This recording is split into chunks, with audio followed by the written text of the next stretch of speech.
Hare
check.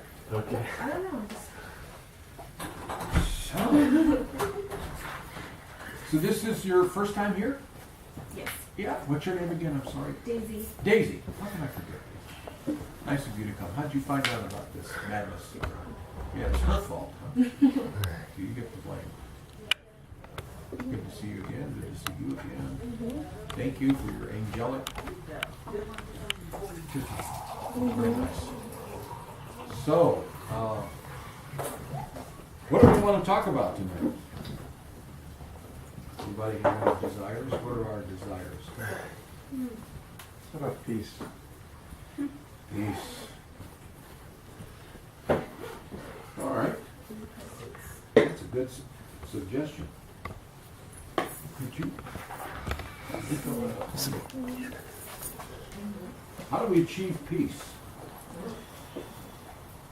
Just happen to have a verse right before that, as a matter of fact. Krishna talks about that very thing in the 5th chapter of Bhagavad Gita. Right at the very end.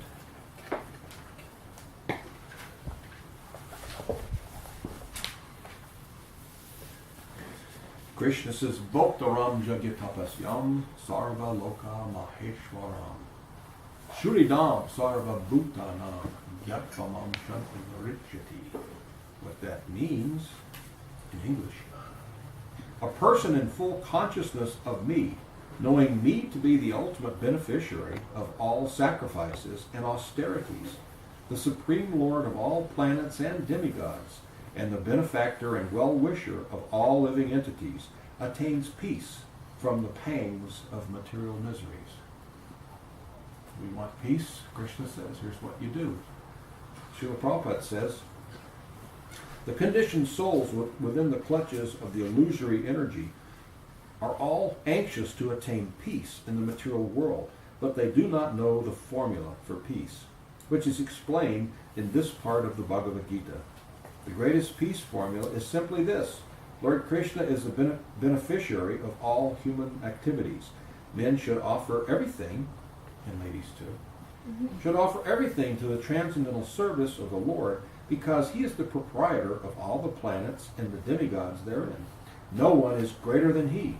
He is greater than the greatest of the demigods, Lord Shiva, Lord Brahma, etc. In the Vedas, Shvetashwara Upanishad 6-7, the Supreme Lord is described as Tam Ishwaranam Paramam Maheshwaram. Under the spell of illusion, living entities are trying to be lords of all they survey, but actually they are dominated by the material energy of the Lord. The Lord is master of all material nature, and the conditioned souls are under the stringent rules of material nature. Unless one understands these bare facts, it is not possible to achieve peace in the world, either individually or collectively. This is the sense of Krishna consciousness. Lord Krishna is the supreme predominator, and all living entities, including the great demigods, are his subordinates. One can attain perfect peace only in complete Krishna consciousness. So, when we say complete consciousness, we're not saying it's, gosh, you got to join us, or you're going to, we're the only way. We're not saying that. But Krishna consciousness is the way, the only way. Consciousness of Krishna. What is my relationship to God? You see, how can we ever really... Now, we can have it in the back of our mind. We can ask that. Usually we ask it in our youth. We start to ask questions. What is my relationship with God? Is there a God? Who am I? If there's a God, what is God? What is my relationship? Does he want anything from me?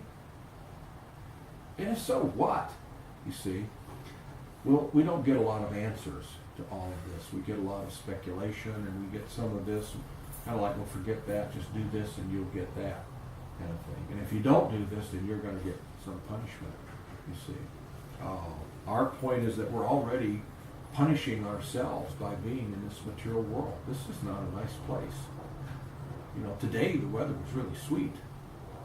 A few days ago it was cold. Before that it was cold and raining. Pretty soon it's going to be 110 degrees. You see. So right now we're in the twilight between the bad and the bad. You know, it's nice, but the material world is full of suffering and ignorance. Ignorance meaning lack of knowledge. Who is God? Is there a God? What does he want from me? So right here, Krishna says, Bhaktaram Yagya Tapasyam. Bhaktaram Yagya Tapasyam. Yagya, sacrifice. Tapasya is austerities, things, sacrifices that we offer and austerities that we do. Anything we do, he's the ultimate beneficiary. He's the Bhaktaram. He's beneficial. So it's just like, now what is an austerity? What's a sacrifice? Can anybody think of something that you've done that's an austerity or a sacrifice? Serving. Huh? Serving others. Yeah, yeah. And another thing would be, any college students here? All right. When you study, that's a yagya, that's a sacrifice, that's an austerity. You wouldn't normally do it, except you've got something that if you don't do it, you won't get, right?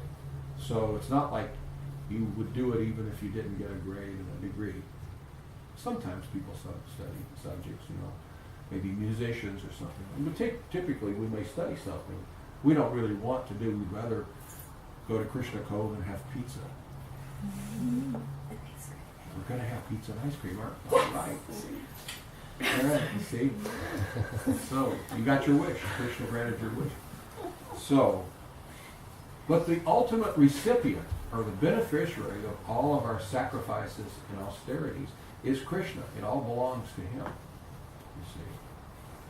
Sarva Loka Maheshwaram. Maha Eshwar. He's the great controller. Maha is great. Ishwara is the controller. He's the Maha, the great controller. Sarva, all. Loka, Loka means all planets. All planets. All planets. He is the supreme controller. So that means that there's no one underneath him. Some people say, well, what about there's Shiva and there's Brahma and so many others? Well, they're all underneath him too. A good explanation of the demigods, they're like department heads in a company. You see, they're higher than us. They're spirit souls like us, but they have higher positions. They have real potency. But where does their potency come from? It comes from the supreme controller, Krishna. Now, when you look at Krishna having fun with Radha, he doesn't look like the supreme controller, does he? He looks like the supreme nice guy. He's the supreme sweetie. Supreme sweetie pie, you know, some people I've heard it said. The supreme lover, the supreme friend. In the next verse, Suridam, Sarvabhutanam. Suridam, the Shuri, there are different kinds of friends. There is the Mitra. Mitra is a casual friend. Someone you know, but you know, you may not invite them over very often, but you see them maybe in class or at work. They're casual friends. Bandhu. He is like an official friend, like your uncle. Your uncle is supposed to be your friend. Why? Because you took birth in that family. So here's your uncle, he's your friend. He's your official. But the Shurid is your best friend. The Shurid is somebody that you would call if you're broken down on the road at 3 o'clock in the morning and it's raining. You see. Now you're not going to call a casual friend. They're going to say, oh, well, I just came down with the flu, you know. But your best friend, the Shurid, your very best friend, will say, well, where are you? I'll be right there. I don't want him, but you know, you're my friend. I'd do anything to help you because of our loving affection. So Krishna says he's the Shurid. Shuridam Sarva, all. That word Sarva means all. Sarva Bhutanam. I'm the best friend of all living entities. So then he closes by saying, Yatpamam Shantim Richati. Knowing this, you will escape the pangs of material existence and have peace. You see. So those are the three things he's asking us to learn. Bhaktaram Jagyatapasyam. I'm the recipient of all sacrifices and austerities. They're actually going to come to me. Even if you offer them to Lord Shiva. If you go to Lord Shiva, now there's some confusion about this, so I have to talk about it a lot.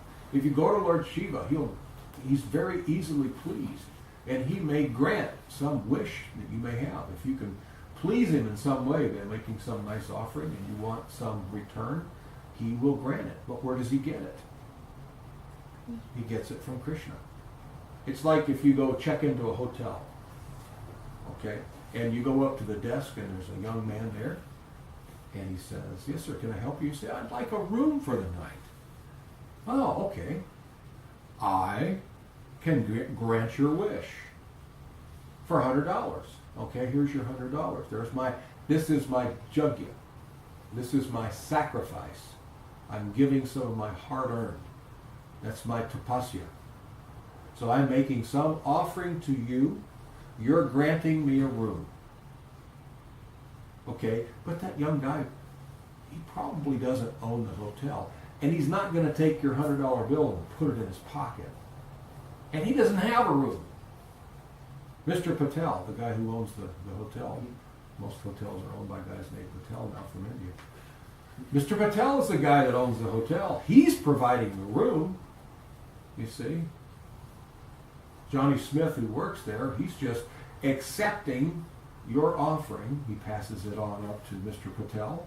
And as a representative of Mr. Patel, he gives you the keys to the room.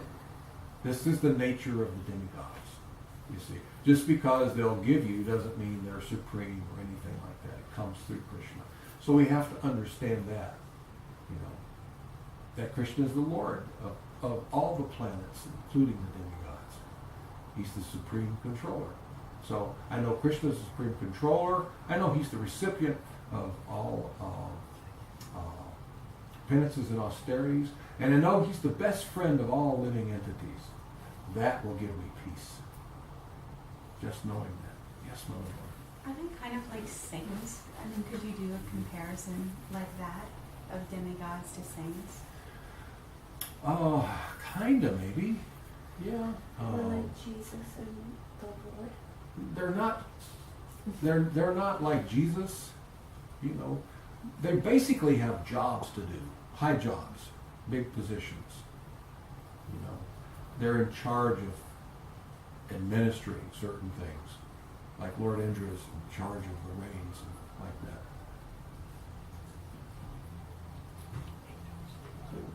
But they tend to be saintly in nature, in that, but they're not as great as saints as, say, Narada Muni or Srila Prabhupada. See. Well, Lord Brahma in our universe, Lord Brahma is an acharya, so He's a great devotee. yeah. One of his names is Mahadev. Greatest, Deva, greatest devotee. So, greatest devotee of who? Krishna. You see. So he's considered that. However, entities like Srila Prabhupada have spread Lord Chaitanya's movement all over the world. You see.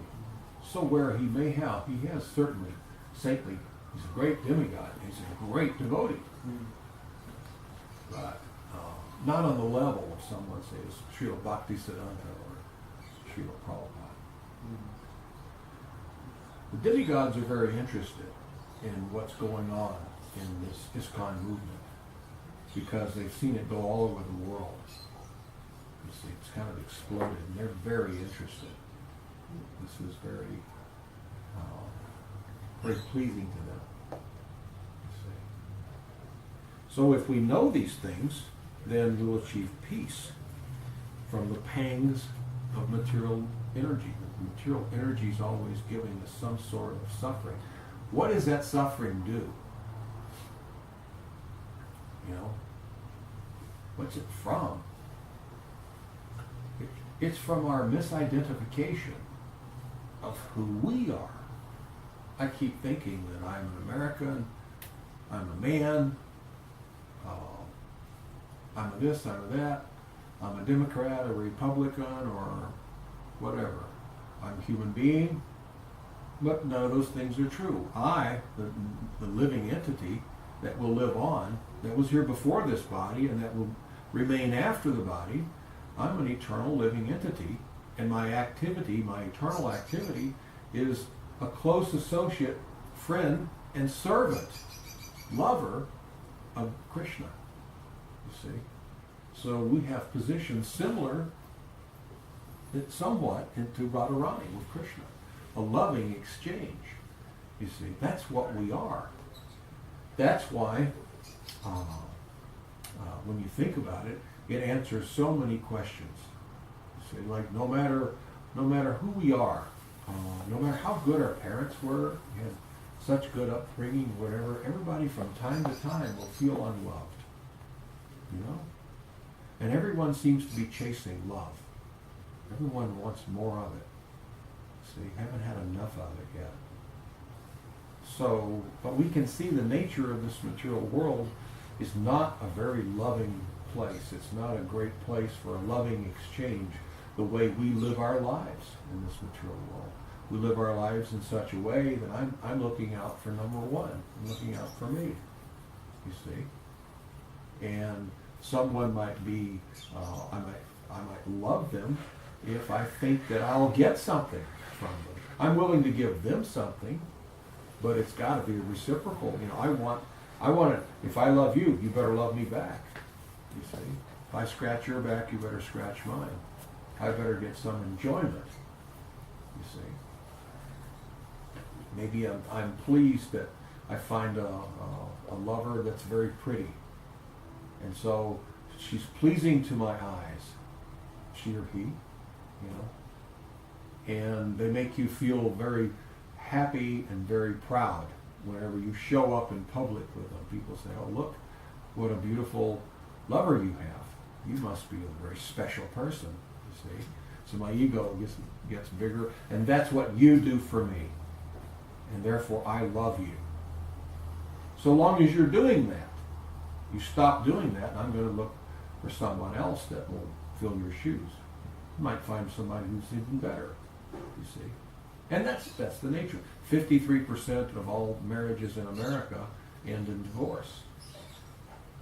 Now, that doesn't report a statistic that is very interesting, and I don't know if we'll ever know that's the real statistic, is how many affairs dwindle and break up.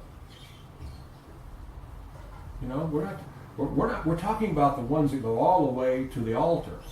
53% crash and burn. But what about people who try to fall in love and maybe do for a while, and those fall apart? Before you get married, you may have several. And then after marriage, you may have several that just didn't work, you see. So we can see that this material world is not a great place to get a really sound love that we can count on, you see. But Krishna is the best place in the world to get it. He loves you eternally. He always has. He always will. He's the supreme lover. He loves us supremely, you see. Krishna wants us to love him. Once we do, it's just covered over. We're like it's kind of temporarily in a coma. But when we offer loving service to Krishna, when we surrender to Krishna, what's the first thing he does to reciprocate?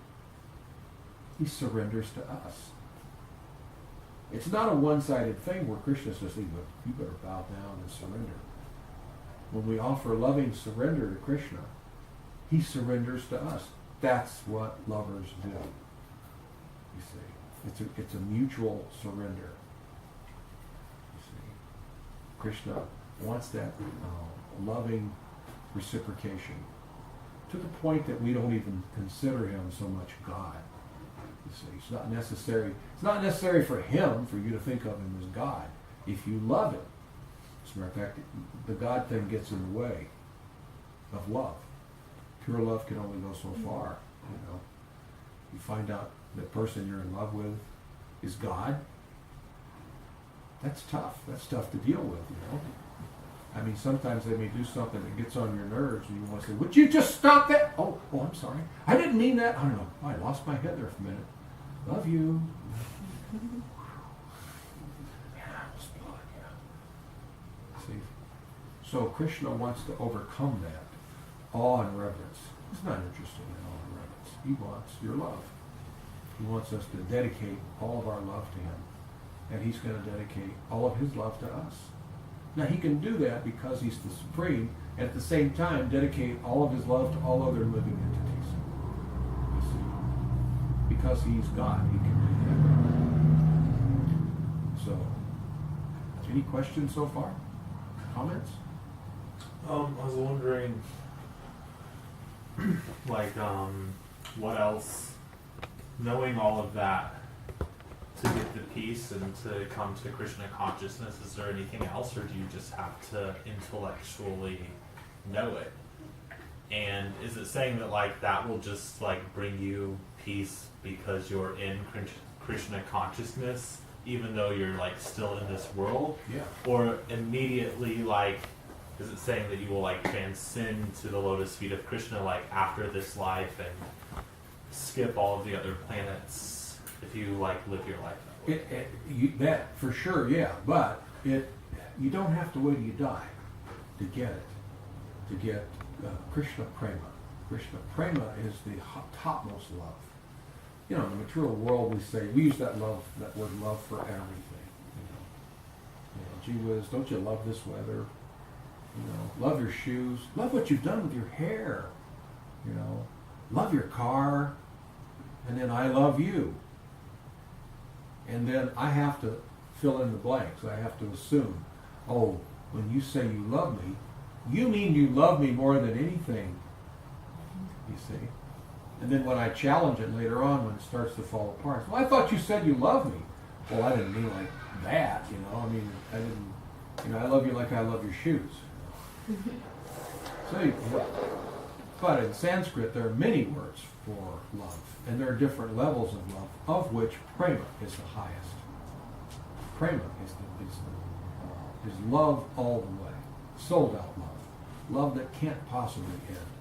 You see, so we chant Hare Krishna and we perform devotional service to get a taste of this Krishna prema, and we can feel it in this lifetime. We can experience. You see, we can become liberated and still be in this body. We can have, as they say in Texas, the full enchilada, the whole enchilada, the full dose we can have here, walking around. You can taste it. You can tell. You see, you feel it. You live it. You taste it at every moment. You see, you never forget about this tremendous love that you're exchanging with Krishna. You feel his love and you feel your love for him constantly. So the advanced devotee gets to the point where he doesn't even care about liberation. You see, liberation starts out as something that I want for me, because I know it's got to be great. It's better than living in America. This is the best place to live on the planet. But liberation's even better than that. I don't have to take another birth. That's really good for me, because I'm looking out for me, and I want what's best for me. Whatever's out there for me, I want it for me. But when you fall in love with Krishna, you want to please him. I just want you. Krishna says to you, what can I give you? You please me so much. What can I give you? My Lord, I just want you. I want to always remember you and never forget you. Doesn't matter if you're liberated. Doesn't matter. Of course, liberation may come. It will come. But you're not in any hurry. You have what walking around in this body. You can have it. Someone asked Srila Prabhupada, my guru, have you ever seen Krishna? And he said, yes.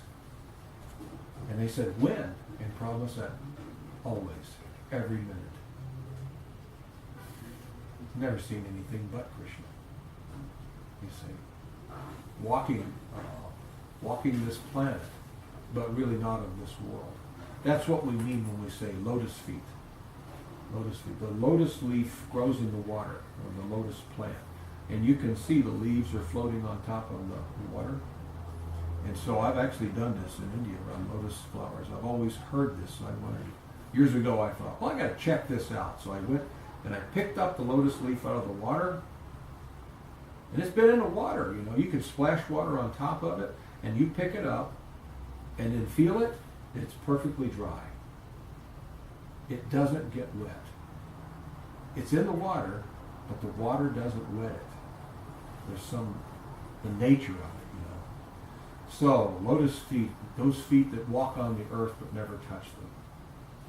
They can walk the lotus feet of the spiritual master. The spiritual master may be in this world, but he's not of this world. He's not contaminated by the world. He sees everything through the eyes of a devotee, one who is a lover of Krishna. You see. So we don't have to wait. You know. That's why we say Krishna consciousness isn't a roll of the dice to wait till death and see if it works. You know, we say the proof is in the pudding. Give it a try.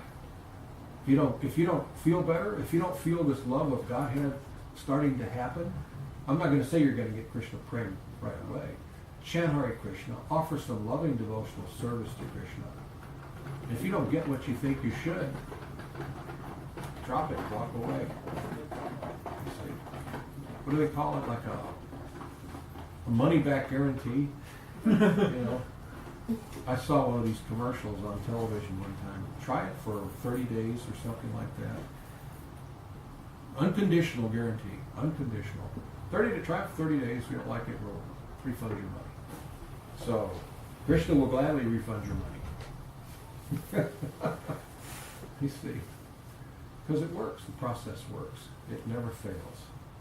Now, we may not be ready for it to work, because we have attachments to this material world. You see, we're conditioned.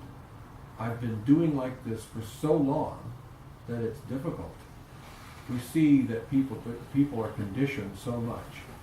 It's like when I go to India, a gathering like in Mayapur. You know, Mayapur is a gathering of people from all over the world. Use every nationality you can think of. Every country is represented when we come together, especially for this Gopurnid festival, which is the birth of Lord Chaitanya that we're celebrating. And so you see everybody. So the thing of it is, how do you cook for all these people? Well, you know, in the beginning we just cooked the local Bengali style, but as more and more people come and more people would complain, you get complaints from everybody. So they've had to kind of change the food. So what happens is the Russians, there's so many Russians that come to Mayapur. During the Mayapur festival, they set up a restaurant. It's a pretty good sized restaurant. They put bamboo poles up and cover it with cloth, colorful cloth, and you can go in and get Russian food, cooked by Russians. Of course, it's offered to Krishna. It's prasadam. And they cook for people who have very light palates that don't like a lot of flavor, more bland. You can get that. You can get whatever. But you can see through the food that we eat, the attachment, the conditioning we have just to eating. You see, it's very difficult for people of different nationalities to share food. You may find, if you have an Italian friend, you may like Italian friend, but if you Italian food. But if you Mama never cooked this, Grandma never cooked this. So we have these conditions. So it's tough for us to let go. We're attached to being a man or a woman, an American or this. I am a body. In other words, I'm attached to identifying to a body. And it's tough for me to let that go. I can understand it intellectually that I am not this body and say, yeah, that's right, that's true. But when I walk out the door, I immediately start identifying with the world as a body. I'm encased in this body. So my point is that sometimes it's more difficult for us to give up our attachments and our conditioning. It's hard to overcome that and start to actually realize that I'm an eternal soul. I'm an eternal servant of Krishna. You see, after a while, everything changes.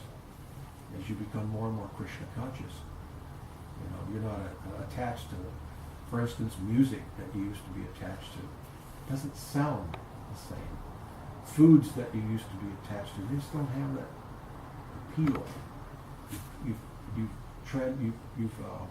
transcended this consciousness of being an American or a man or a human. I'm an eternal servant of Krishna. I like food that Krishna likes, the food that we offer to Krishna. You see, I like music that we offer to Krishna. I like things that he likes. You see what I mean? So that may take a little time, even though you realize, yeah, this is the truth and I need to follow this. The resistance is our conditioning, our attachment to this material world. You see. And for that, it may take practice.